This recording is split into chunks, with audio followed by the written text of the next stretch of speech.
Welcome to Kenton Teaches. Enjoy the video. You'll start by preparing both devices so pairing works reliably.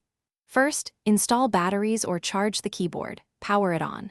Once on, activate its pairing mode, often a dedicated button or long press, because that tells the keyboard to advertise itself. At the same time, make sure your phone, tablet, or computer has Bluetooth turned on and is discoverable. This reduces interference and speeds discovery. If you're near other devices, move them away to avoid accidental pair connections. Now you'll perform discovery and selection on the host. Open Bluetooth settings and start scanning. The host queries nearby radios and lists names. Look for the keyboard model or obvious label, then tap or click it to begin pairing. You may be prompted to confirm a PIN, enter a shown code, or accept a request. Do so exactly because it verifies both devices.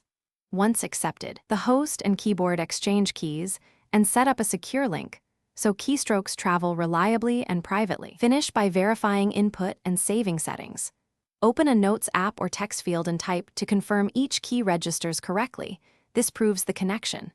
If keys misbehave, install or update drivers and set the correct keyboard layout so special characters map properly.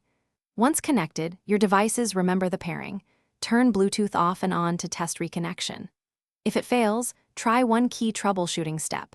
Reset the keyboard's pairing memory and repair, because stale records often block new links. Thanks for watching. Please subscribe if this video was helpful.